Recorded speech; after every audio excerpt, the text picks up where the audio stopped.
Ne vous inquiétez donc pas du lendemain, car le lendemain aura soin de lui-même. Évangile selon Matthieu, chapitre 6, verset 34. Frères et sœurs, écoutez bien. L'inquiétude promet la sécurité, mais vole la paix. Elle promet le contrôle, mais éteint la foi. Et si je vous disais que la bonne nouvelle aujourd'hui n'est pas que vous devez tout comprendre, mais que Dieu contrôle déjà ce que vous ne comprenez pas. Ce que vous craignez pour demain, Dieu l'a déjà vu, pesé, ordonné et placé sous son autorité. Oui, Dieu contrôle demain, obéis aujourd'hui. Répétez-le dans votre cœur. Dieu contrôle demain, obéis aujourd'hui. Vous regardez l'avenir et votre âme murmure. Et si je n'y arrive pas? Et si je manque? Et si la porte se ferme?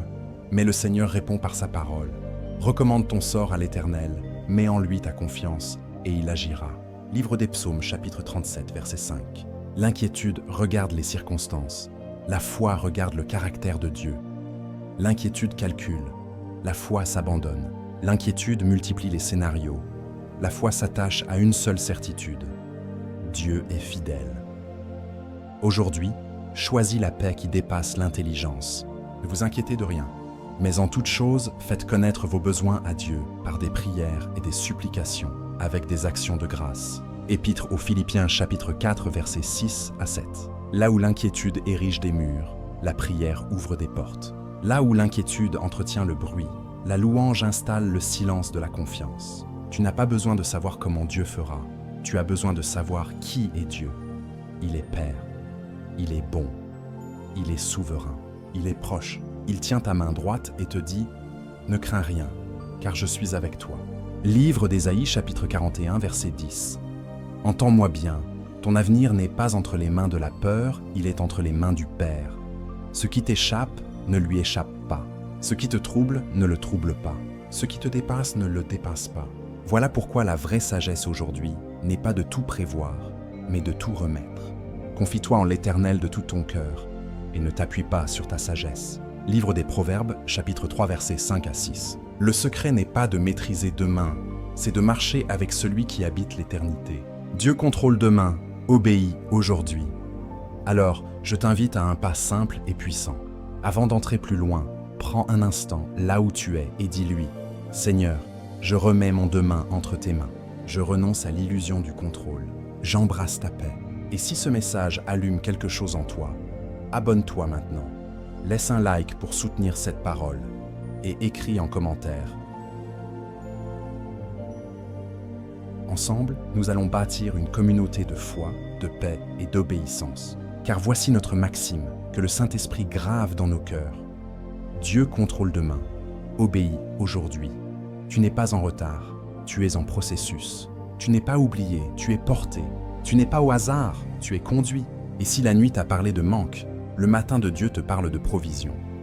Cherchez premièrement le royaume et la justice de Dieu, et toutes ces choses vous seront données par-dessus.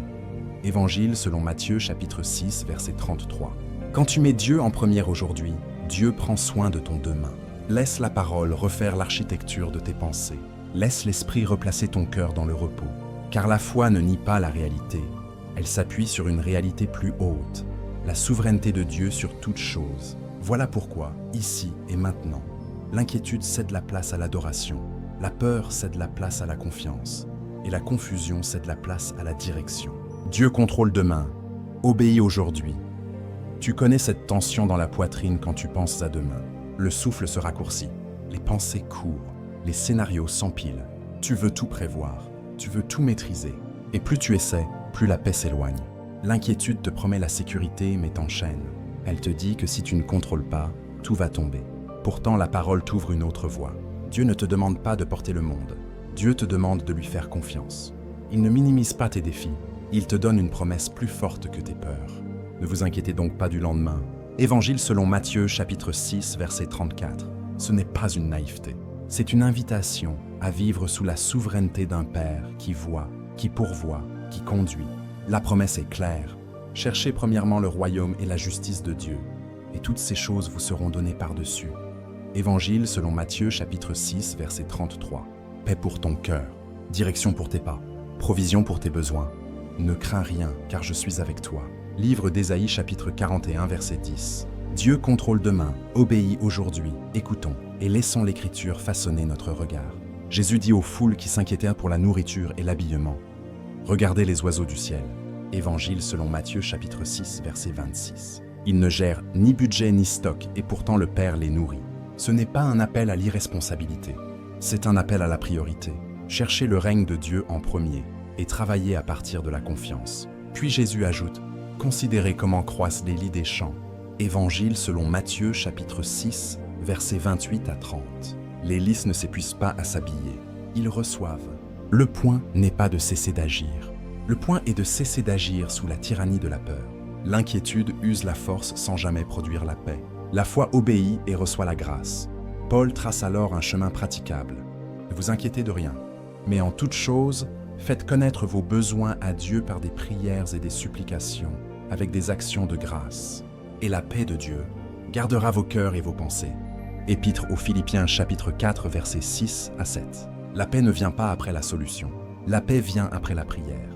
Tu présentes, tu remercies, tu laisses, et la paix garde. Pierre confirme. Déchargez-vous sur lui de tous vos soucis, car lui-même prend soin de vous. Première épître de Pierre chapitre 5 verset 7. Il ne s'agit pas de déposer un sac de soucis au pied de la croix pour le reprendre le soir. Il s'agit de transférer la propriété du fardeau. Ce souci n'est plus à toi, il appartient à Dieu. Le sage rappelle la boussole de la confiance. Confie-toi en l'Éternel de tout ton cœur et ne t'appuie pas sur ta sagesse. Reconnais-le dans toutes tes voies et il aplanira tes sentiers. Livre des Proverbes, chapitre 3, versets 5 à 6. La foi n'est pas un saut dans le vide. C'est un appui sur le caractère de Dieu. Il aplanit, il dirige. Le psalmiste renchérit. Recommande ton sort à l'Éternel, mets en lui ta confiance, et il agira. Livre des Psaumes, chapitre 37, verset 5. Tu recommandes, tu te confies, il agit. L'ordre est important. Dieu contrôle demain, obéit aujourd'hui. Jérémie parle à un peuple en exil. Les circonstances ne sont pas idéales. Pourtant, Dieu déclare, « Je connais les projets que j'ai formés sur vous. » Livre de Jérémie chapitre 29, verset 11. Ce verset n'annule pas les responsabilités. Il réoriente l'espérance. Tes saisons ne sont pas une succession d'accidents.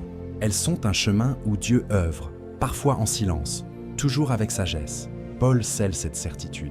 Nous savons du reste que toute chose concourt au bien de ceux qui aiment Dieu. Épître aux Romains chapitre 8, verset 28. Pas certaines choses, toutes choses. Pas toujours comme tu veux, toujours pour ton bien éternel. Jacques corrige une pensée présomptueuse qui nourrit l'angoisse. Vous qui dites, aujourd'hui ou demain nous irons dans telle ville, vous qui ne savez pas ce qui arrivera demain, vous devriez dire, si Dieu le veut. Épître de Jacques, chapitre 4, versets 13 à 15. Ce « si Dieu le veut » n'est pas fataliste. Il est libérateur. Il brise l'illusion de toute puissance et te replace sous la main bienveillante du Père.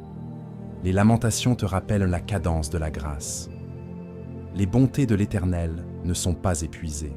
Elles se renouvellent chaque matin. Livre des Lamentations, chapitre 3, versets 22 à 23. Dieu ne te donne pas aujourd'hui la grâce de demain. Il te donne pour aujourd'hui la portion d'aujourd'hui. C'est pourquoi Jésus conclut avec autorité, « Ne vous inquiétez donc pas du lendemain, car le lendemain aura soin de lui-même. À chaque jour suffit sa peine. » Évangile selon Matthieu, chapitre 6, verset 34. Reçois l'ordre de marche. Cherche le royaume aujourd'hui. Fais le bien que tu peux aujourd'hui. Confie demain à Dieu et marche. Dieu contrôle demain, obéis aujourd'hui. La doctrine claire est simple et libératrice. Dieu ne te demande pas d'ignorer tes responsabilités. Dieu te demande de renoncer à l'inquiétude. La parole n'interdit pas la prévoyance, elle interdit l'angoisse. Prévoir, c'est exercer la sagesse reçue. S'inquiéter, c'est porter un poids qui n'est pas le sien. La prévoyance se fait dans la paix. L'inquiétude se nourrit de peur. Jésus te donne l'ordre des priorités et la promesse qui suit l'ordre. Cherchez premièrement le royaume et la justice de Dieu, et toutes ces choses vous seront données par-dessus. Évangile selon Matthieu chapitre 6, verset 33. La priorité est spirituelle. Le reste s'aligne. Quand le cœur est à sa place, la vie trouve son rythme. Voilà le mouvement du royaume. Voilà le chemin de la paix. La doctrine te demande 3 déplacements intérieurs. Le premier déplacement, c'est du comment vers qui. Tu cherches 1000 explications. Tu épuises ton mental à calculer le comment. La foi te repositionne sur le qui. Qui est Dieu pour toi ici et maintenant? Il est Père, il est fidèle, il est souverain.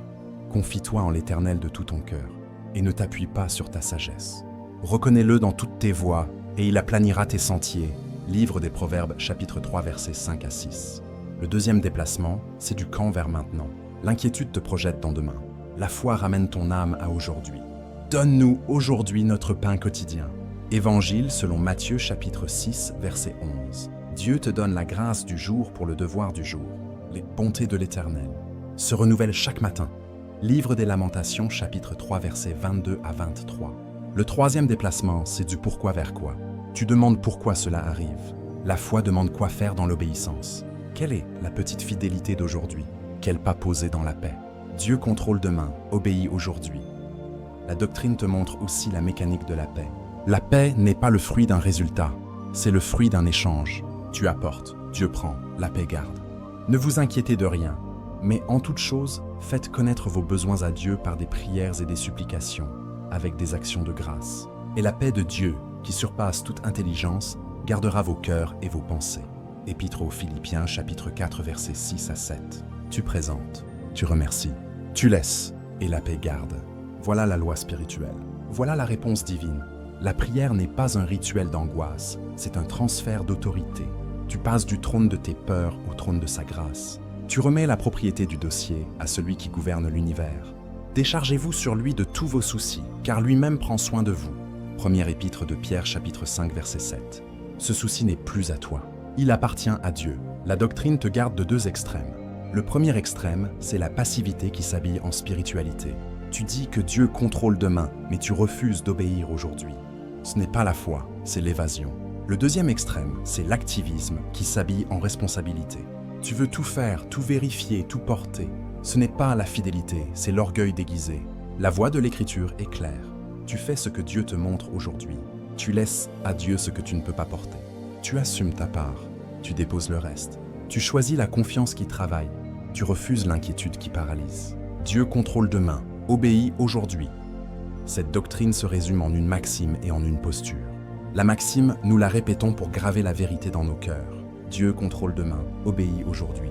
La posture, c'est la recherche du royaume en premier, la prière en premier, l'obéissance en premier.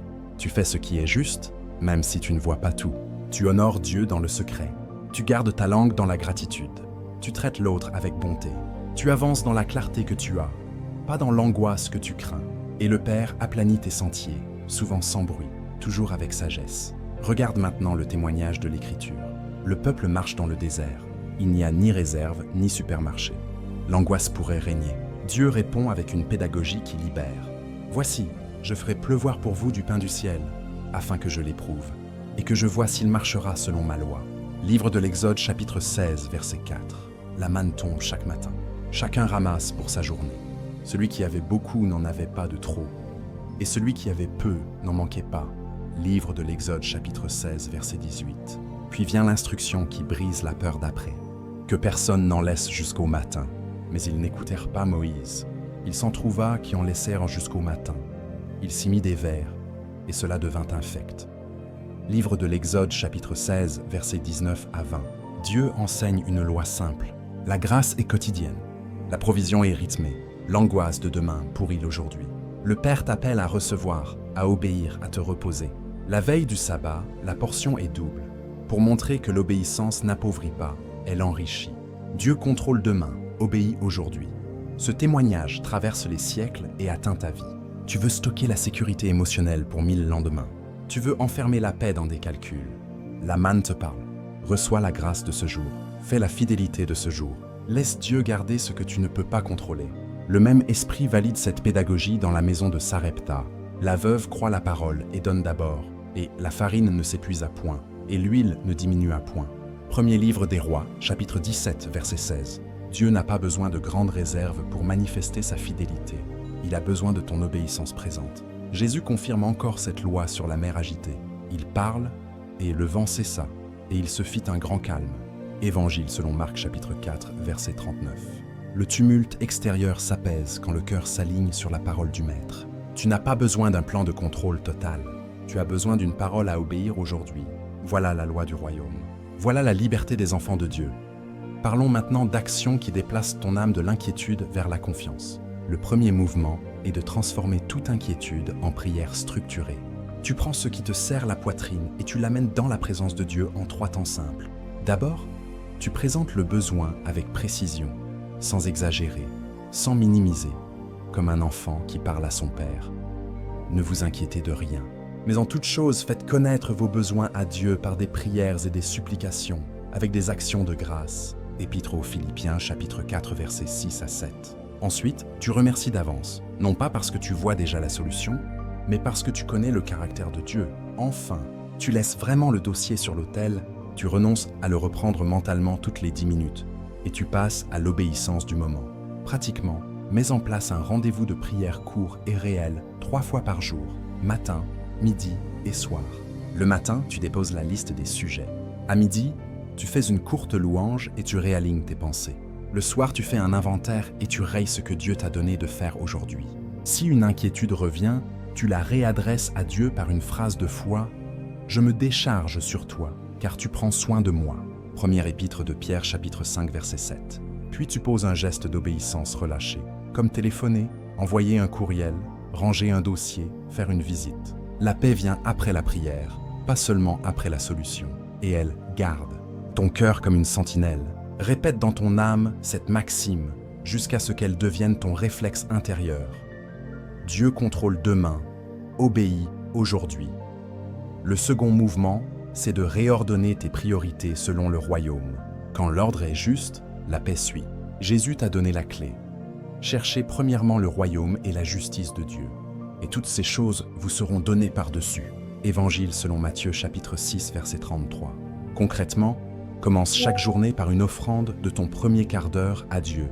Ouvre la parole, lis lentement un passage, souligne un verset, écris une phrase d'obéissance. Fais de la recherche du royaume la première ligne de ton agenda, non la dernière quand il reste du temps. Puis, laisse cette priorité gouverner tes choix pratiques. Dans tes dépenses, d'abord l'intégrité, ensuite la générosité, puis la gestion. Dans ton agenda, d'abord l'obéissance, ensuite l'efficacité, puis la vitesse. Fixe des ancrages simples. Un jour de jeûne léger par semaine pour réaffirmer que ta sécurité vient de Dieu. Un temps de service régulier pour sortir de toi-même. Une offrande destinée à une personne dans le besoin pour déclarer que tes ressources appartiennent au Seigneur. Lorsque l'inquiétude te pousse à courir, arrête-toi et confesse. Confie-toi en l'Éternel de tout ton cœur et ne t'appuie pas sur ta sagesse. Livre des Proverbes, chapitre 3, versets 5 à 6. Retiens ceci dans ta respiration spirituelle. Priorité au royaume, clarté dans les pas, repos dans le cœur. Tu ne chasses pas l'inquiétude en ajoutant plus d'activité. Tu la désarmes en réinstallant la seigneurie de Jésus sur ta journée. Le troisième mouvement, c'est d'obéir aujourd'hui sans attendre de tout comprendre. La foi n'annule pas la réflexion, elle la libère du contrôle. Tu demandes au Saint-Esprit, quel est le prochain petit pas que tu me demandes maintenant? Parfois, c'est une restitution à faire, une parole à demander pardon, un curriculum à envoyer, une candidature à déposer, un apprentissage à commencer. D'autres fois, c'est un repos à accepter, une limite à poser, un non à prononcer avec douceur. Recommande ton sort à l'Éternel, mets en lui ta confiance, et il agira. Livre des Psaumes, chapitre 37, verset 5. L'ordre est essentiel, tu confies, tu obéis, Dieu agit. Rédige chaque matin une liste d'obéissance, pas seulement une liste de tâches. 3 choses suffisent.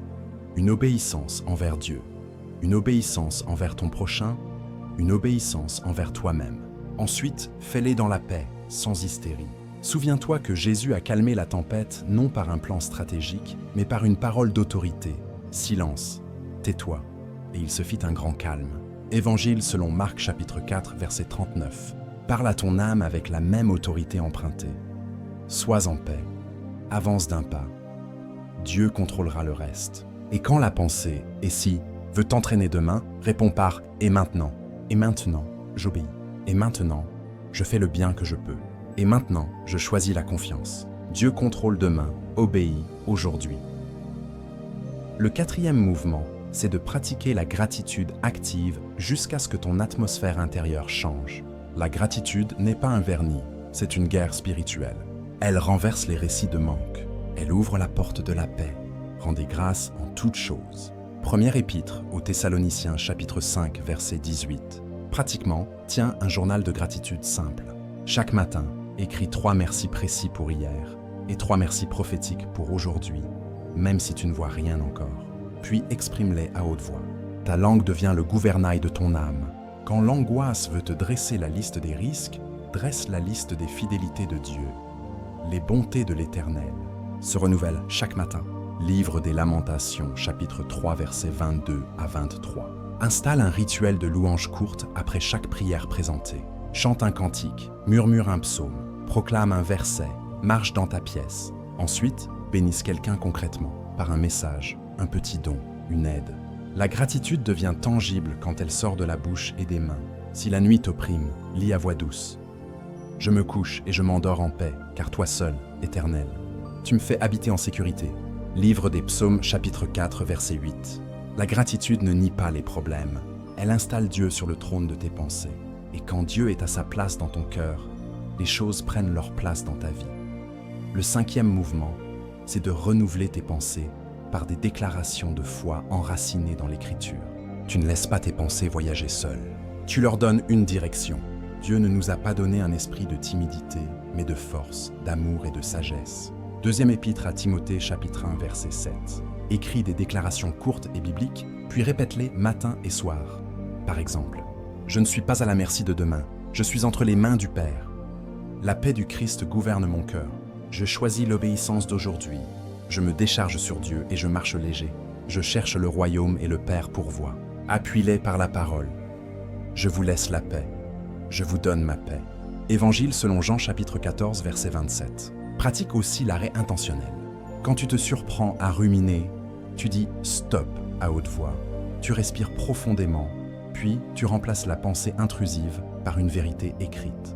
Tu peux suivre un cycle court de méditation. Lire, répéter, prier, appliquer. Lis un verset, répète-le 3 fois, fais-en une prière, écris un pas concret. Le renouvellement de l'intelligence n'est pas un événement unique, c'est une hygiène quotidienne. Plus tu nourris ton esprit de la vérité, moins l'inquiétude trouve de place pour mentir. Et quand tu échoues, tu recommences sans te condamner. Le progrès n'est pas linéaire, il est fidèle. Le 6e mouvement, c'est de bâtir un journal de confiance, une mémoire des œuvres de Dieu.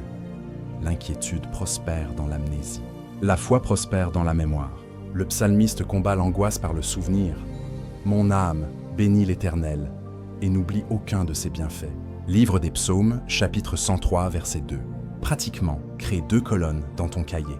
Dans la première, écris les sujets confiés à Dieu, datés, avec un verset d'ancrage.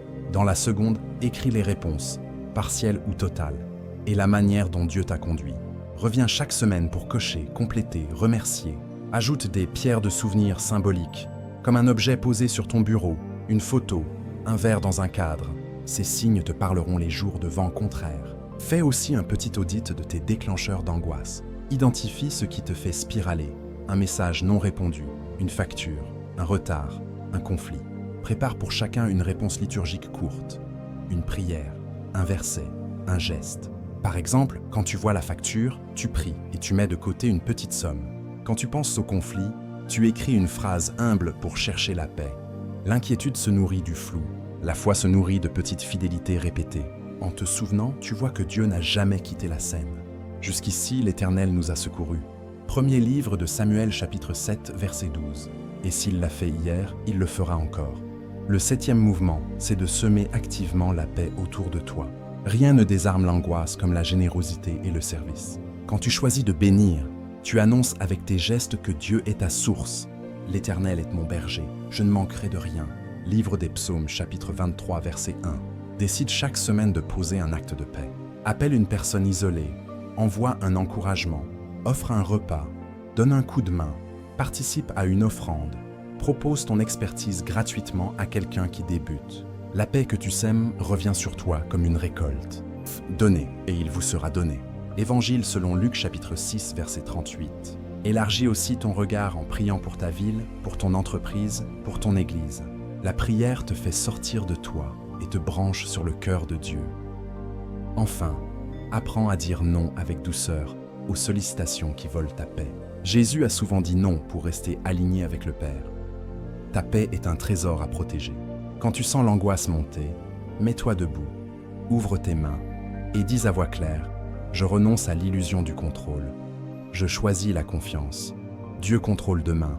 J'obéis aujourd'hui. » Puis fais un petit pas d'amour envers quelqu'un. L'inquiétude rétrécit, L'amour dilate. L'esprit te conduira dans ces voies simples et puissantes, où la paix devient ta respiration. Voici maintenant les garde-fous qui protègent ta marche et les erreurs à éviter. Le premier garde-fou, c'est de distinguer la prévoyance sainte de l'inquiétude stérile. Tu peux bâtir un budget, planifier une étape, consulter un conseiller, sans laisser la peur devenir ton maître. Les projets échouent, faute de délibération, mais ils réussissent quand il y a de nombreux conseillers. Livre des Proverbes, chapitre 15, verset 22. La sagesse planifie, la peur dramatise. Le second garde-fou, c'est d'honorer le rythme quotidien de la grâce. Tu n'exiges pas d'aujourd'hui la force de demain. Tu reçois la portion de ce jour et tu avances. Les bontés de l'Éternel se renouvellent chaque matin. Livre des Lamentations, chapitre 3, versets 22 à 23. Le troisième garde-fou, c'est de veiller sur ta langue. Les paroles d'angoisse creusent des sillons d'angoisse. Les paroles de foi ouvrent des chemins de paix. Que la paix de Christ règne dans vos cœurs. Épître aux Colossiens, chapitre 3, verset 15. Parle la paix, déclare la parole. Le quatrième garde-fou, c'est de refuser deux extrêmes qui semblent pieux, mais détruisent la confiance. La passivité fataliste qui dit « Dieu fera tout, je n'ai rien à faire ». Et l'activisme orgueilleux qui dit « Je dois tout faire, Dieu ne fera rien ». La vérité est simple. Tu obéis aujourd'hui, Dieu gouverne demain. Dieu contrôle demain, obéis aujourd'hui. Le cinquième garde-fou, c'est de réparer les relations autant que possible. Tu ne peux pas demander la paix de Dieu tout en gardant volontairement une brèche d'amertume.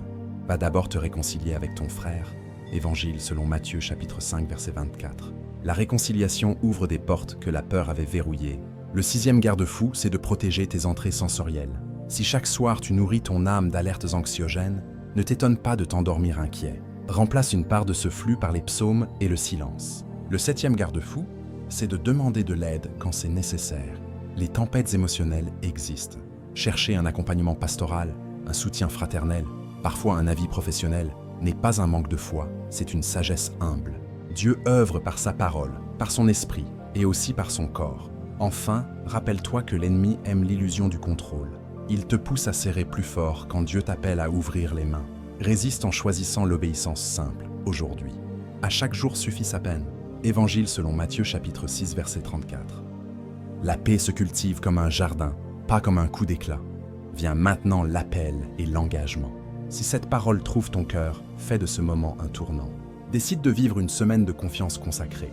Pendant 7 jours, tu vas pratiquer 3 engagements simples. Chaque matin, tu donneras à Dieu ton premier quart d'heure pour lire, prier, écrire un pas d'obéissance. Chaque midi, tu diras un merci précis et tu reliras un verset d'ancrage. Chaque soir, tu te déchargeras de tout souci en le notant et en le remettant par la prière. Si tu tombes un jour, tu te relèves le lendemain sans te condamner.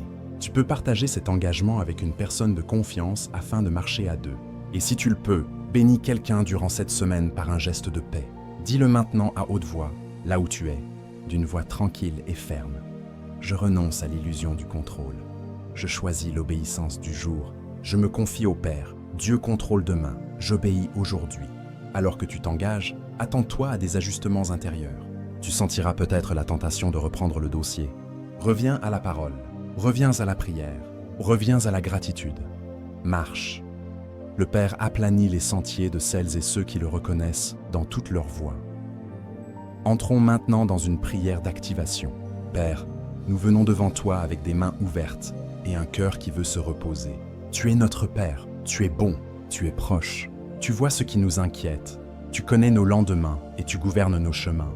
Nous déposons devant toi nos projets, nos échéances, nos relations, notre santé, nos ressources, notre service. Nous confessons notre tendance à serrer le contrôle. Nous avons cru parfois que tout dépendait de nous. Nous te demandons pardon. Nettoie nos pensées de la tyrannie de la peur. Purifie notre langage des paroles d'angoisse. Remplis-nous d'une sainte confiance. Recommande ton sort à l'Éternel. Mets en lui ta confiance, et il agira. Livre des Psaumes, chapitre 37, verset 5.